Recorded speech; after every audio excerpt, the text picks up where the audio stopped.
And this is Ashley, and we are coming at you live from Boston with my new Sambas. Guys, Cheers. what do you think? These are my prized possession. They came in yesterday. I've never owned a pair of Adidas sneakers in my entire life. But on Black Friday, I was shopping around. I needed to replace my dad New Balances. I was just kind of ready for something new. I came across these babies. They are my favorite color. They're gorgeous. They're comfortable. And they're just like a comfy flat shoe that I kind of feel stylish in. So I think I'm entering my sporty era. That's my favorite era of anyone ever. So you definitely should do that. I don't know if I've really had a sporty era, but between my Sambas and my headband, I feel like a little soccer girl. Yeah. And I always wished I played soccer. So I'm living out that fantasy. I love it. I love the color of green too, because I feel like it's just, first off, it's a Celtics color. So I always so true. Now you have to go to a game. Of course. And then secondly, it can be paired with any neutral fit and just really elevate it. And it's not the stereotypical it girl Samba that's like light pink right now. So I did see the pink and I was like, that's so me. Like, I should get the pink. But I was like, no, this is more me. Also, I have a theory that whenever you buy something, you have to wear it immediately or else it just kind of sits in your closet. And I feel like there's so many people out there that keep their things like new with tags and it just sits in your closet. You're like, no, I'll wait You're waiting for wait this to event. wear it. Mm-hmm. But personally, for me, I buy some like different things. So if I don't wear it immediately, I'll never wear it. Yeah, you'll learn to hate it. Yes. Yep. Well, glad you like them. I'm still living in my Uggs. Like I mean, I do live in them, but they're also my podcast shoe. Yeah, so no one needs to stare at our feet with socks on. Yeah, I just remember your sock foot doing a little dance. When I guess like when I'm in deep thought or maybe I'm getting ready to speak, I really do just wiggle the foot, wiggle the toes, and nobody needs to see that. No, but these are funny because when I watch it back, you flip your foot up and it just looks so large because it's closer to the camera. It's so funny. Anyhow, so great to be back. Yeah. We just recorded yesterday too. Yes, we did. We're batch recording because, it's a chaotic holiday season and your girl's going to Florida soon. Yeah.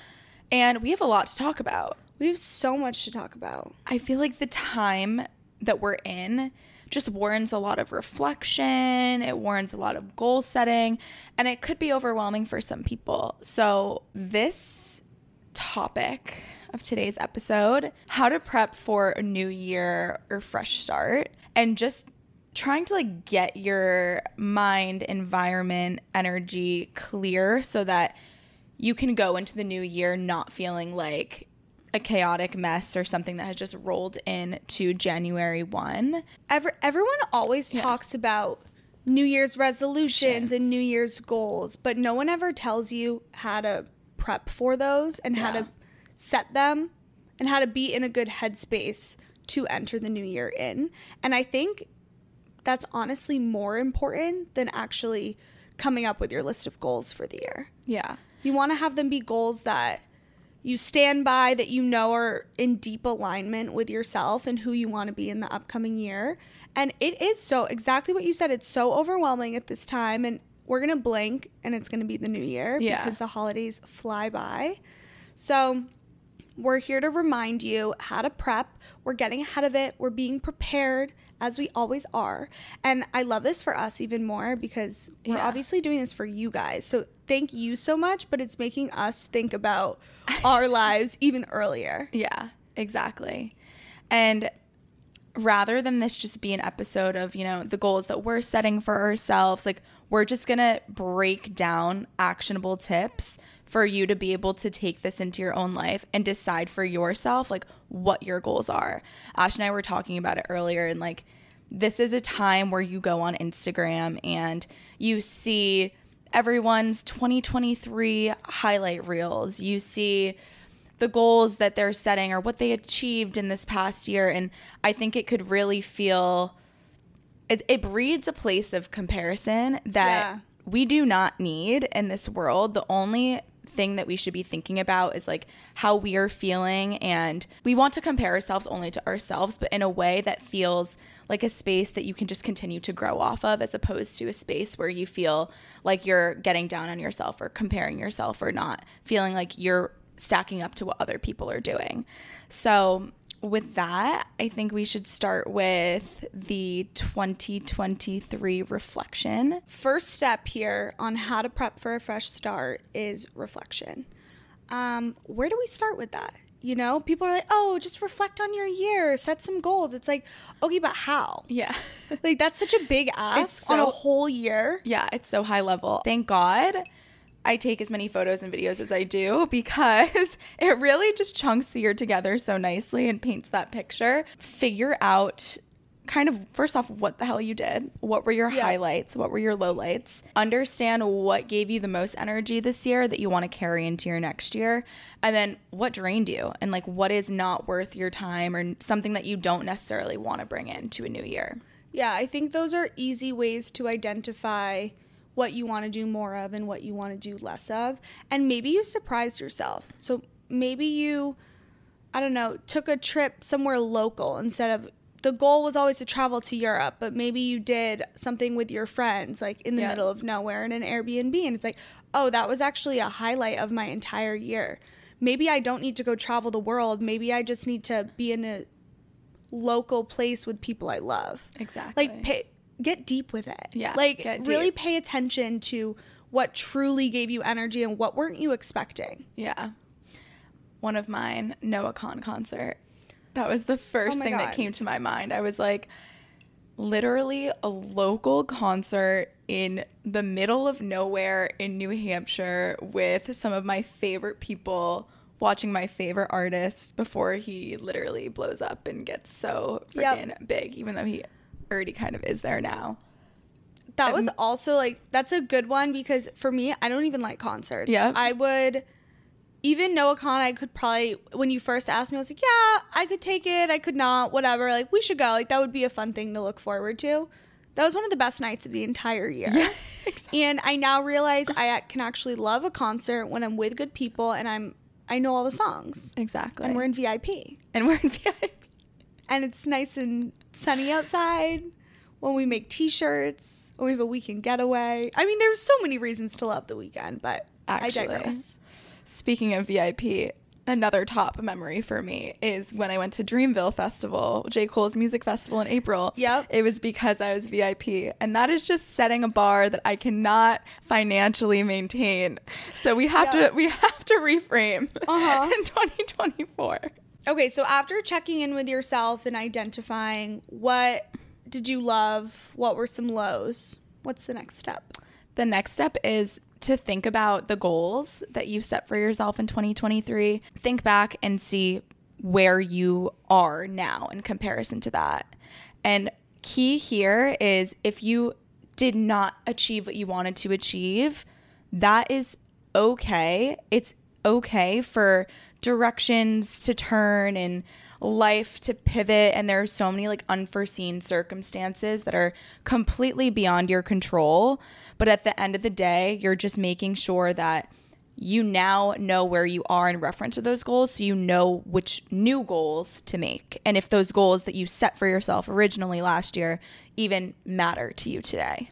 Yeah, I think sometimes we can pigeonhole ourselves and say, this is my North Star, this is what I'm working towards. And you've told yourself this for the past 3 years. So every year it's like, yep, still working towards that goal. But how often do we actually check in with ourselves and say, is this even still what I want anymore? Yeah. And it's, you grow, you change as a person. My goals today are not what I thought they would be.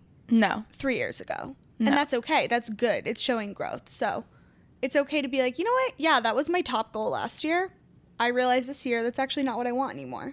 Final step of reflection is, now that we've evaluated and we've understood kind of where we are in reference to our goals and intentions, now it's time to just think of what you want to see more of in your life and what you want to see less of.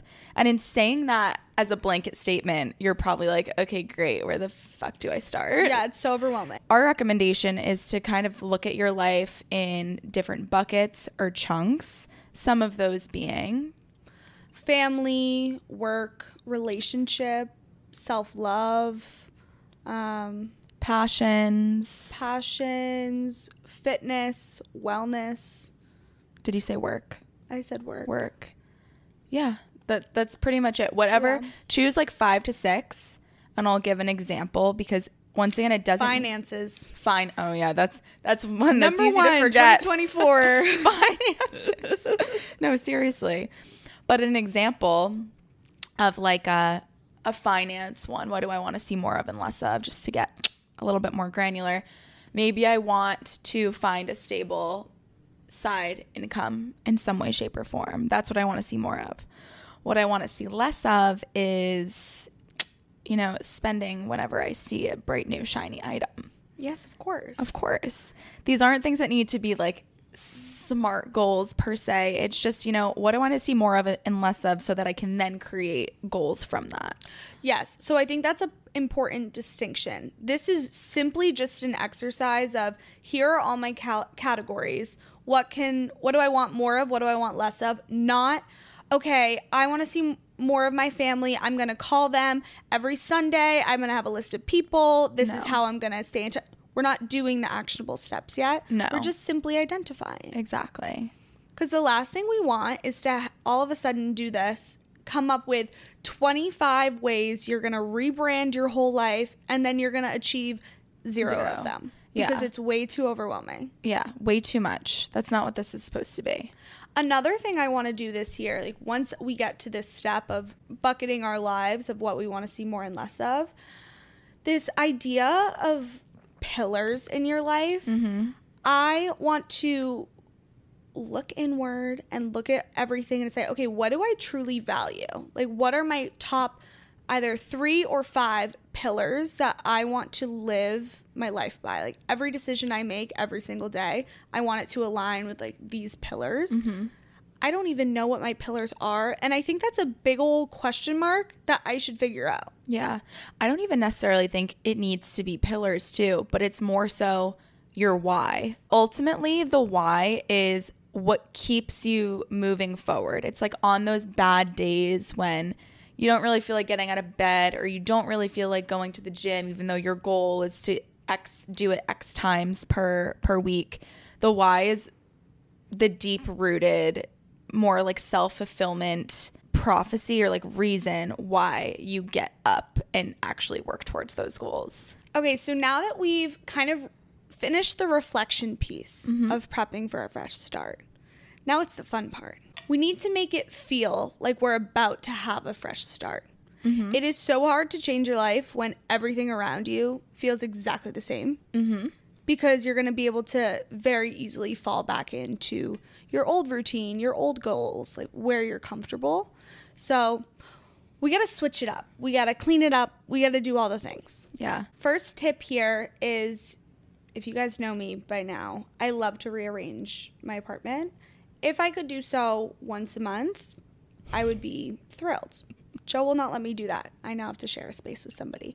But I think it can be, if you are not that type of person, if you are more Joe in this situation, it can truly be as simple as switching out a painting. It can completely change your space. Right now, we've recently turned our dining table from like horizontal to vertical and pushed up against the window.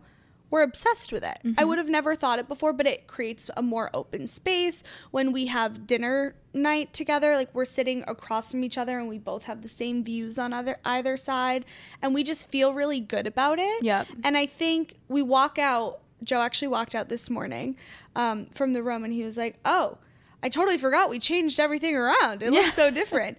But it's just, it feels good to be in a new environment. It does. It does. And I feel like people realize the possibility of the changes in their space when they're moving out of a new apartment. Or like, I have this distinct memory in college moving out of my freshman dorm room, and because naturally we were like cleaning and rejiggering and whatever, I moved my desk in a certain way, and I was like, why did I not do this all year? And similar when you're moving apartments, if you live in the city and you move every year or two.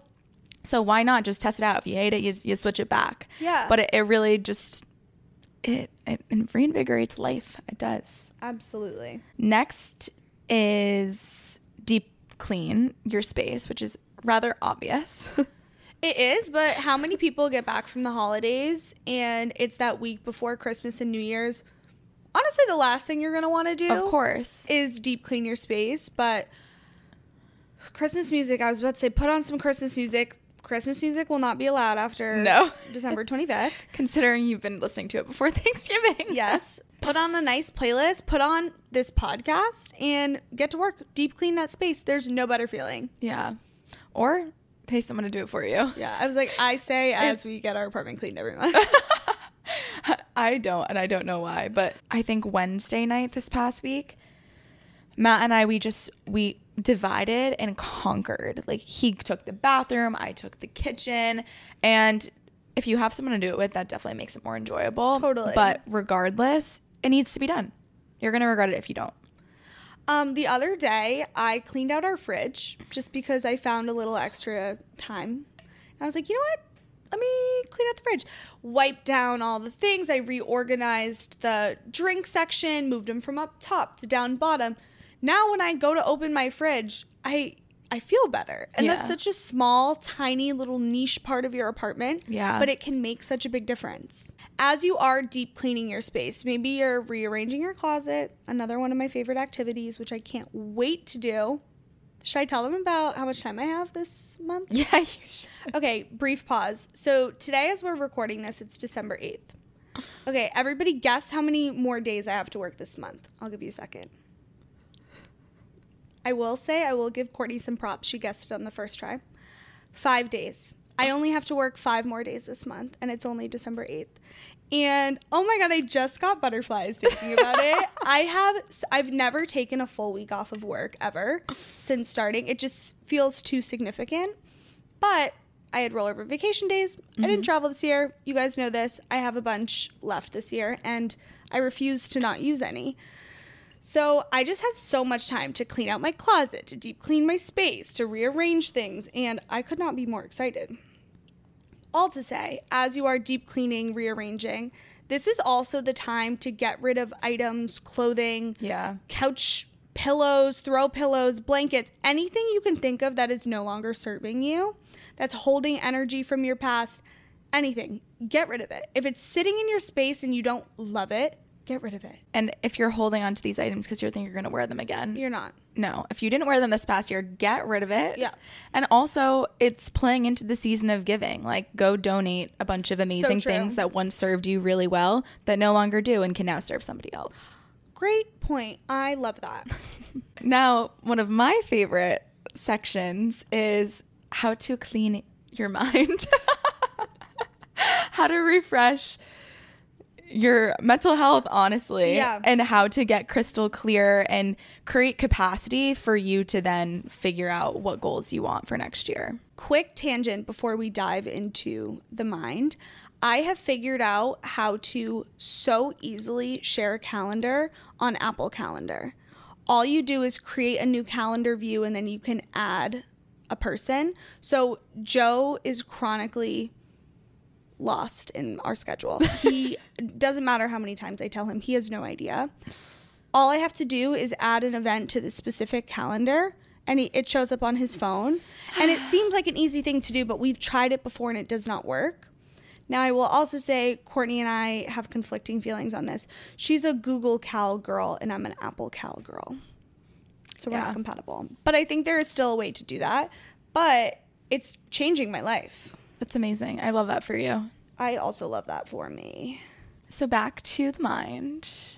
We are going to set intentional time to journal. Even if you're not a journaler, there's prompts that are just so easy for you to follow if you don't really love like a free flow.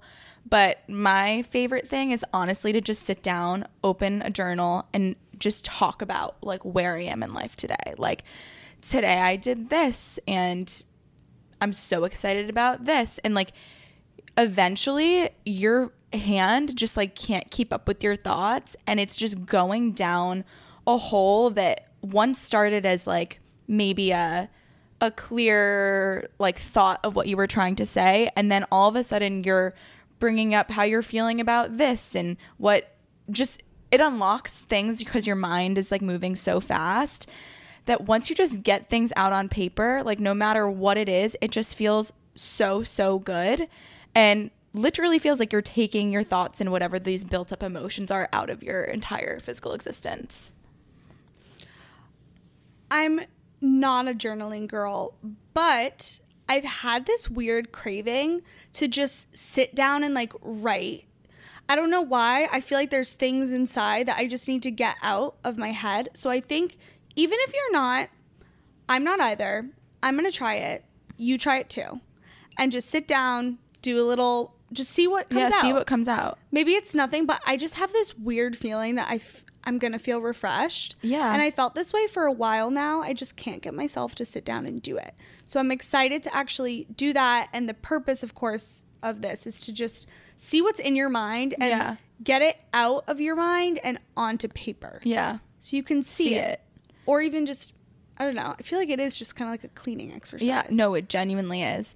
And that is my favorite thing to do when I am like emotional about something. Like if I'm really upset or I'm mad, that is the only way I can formulate how I'm feeling, is once I get it onto paper, and then I'm able to make sense of it after the fact. So if you just create a regular practice of that, I feel like you just become so much more in touch with yourself and like how to move forward from however you're feeling. So I definitely recommend, even if it feels uncomfortable. I feel like it's similar. It's a therapeutic exercise. Yeah. So I feel like that's a reason that people are like, oh, like I'm afraid about what's about to come out, or I don't even know how to do this. But there's no right or wrong way. If you try it, you don't like it, and you don't like it, you just never do it again. Yeah, I love it. Second piece of the mind section is just take some time to unwind and relax, because all of a sudden the new year, this fresh start's going to come up and you don't want to be exhausted for it. Like, yes, again, we've said it probably 1,000 times at this point. December's so busy. Our calendars are so packed. But I will say, I feel like that time between Christmas and New Year, everybody's just kind of resting and recharging. Like, it's okay to do that. You don't need to be go, go, go. Yes, we're telling you to, like, write down your goals and deep clean your apartment. But, like, also, you can be lounging on your couch while you're journaling and reflecting about what gave you energy this year and what didn't. Mm-hmm. And I think it's really important to just rest and unwind and relax. Yeah. You got to fill up your cup. And then lastly, something we somewhat touched upon, but take a break from technology.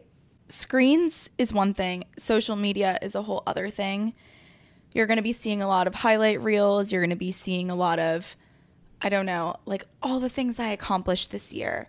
And that may or may not feel good. I also think, so, okay, we're saying it's goal setting time to reflect on your year, pick your word for the year. I think a lot of our first thoughts are, oh, let me go on social media and get some inspo. That's what everybody says. Let me get some inspo. Yeah. You're not going to be inspired, no matter, I promise you, you're not going to be inspired by looking at other people's goals. You have to put the social media away. I was telling Courtney this earlier. Pinterest is the only one we will allow you to do. Go on Pinterest, make some mood boards, like what looks good, what looks happy, what gets you excited about the new year. Yeah. And figure out what you want. Mm-hmm. It truly does not matter what anybody else in this world is doing. Don't just because your favorite influencer, her word is, I don't know, something. Don't just take her word. Like, figure out what you actually want. Yeah. And be intentional with that. Yeah. So now just some miscellaneous items. This can be quick.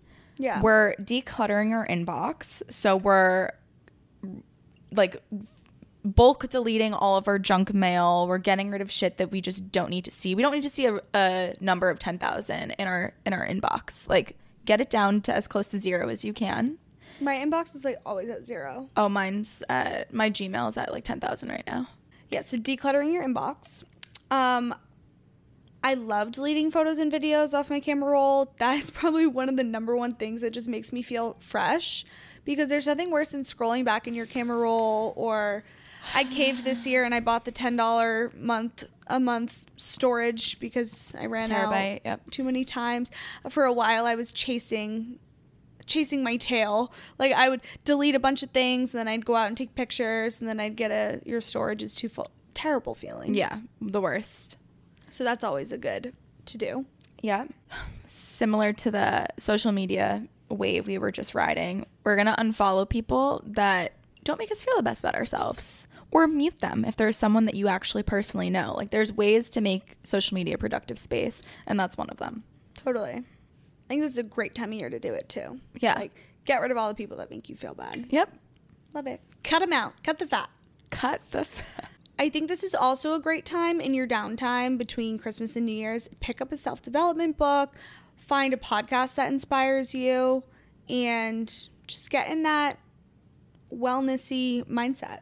And lastly, a very corporate point, update your LinkedIn. I feel like that's something need to do this so bad. That's a lot of people just let their LinkedIn sit for years and then you never touch it until you need it one day and you're like, oh my God, this is so overwhelming. And what is this place? And holy crap, you don't realize how long you've gone without touching it. Quick little update. Yeah. That's all I need to do. And then you're looking good to the employers and future employers of the world. Yeah, absolutely.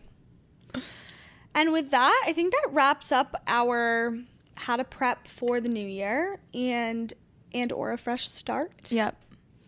Hopefully you're walking away with some action items that you feel really good about in a non-stressful way. Stay tuned for an anti-New Year's resolution episode, and an episode where we talk about how exactly we're goal setting. But hopefully you feel excited to jump into the new year after this and feel really prepped to do so. I'm excited. I'm so ready. Right. Me too. If you enjoyed today's episode, please send it to a friend, rate us 5 stars, and we will talk to you next week. Okay. Bye. Bye.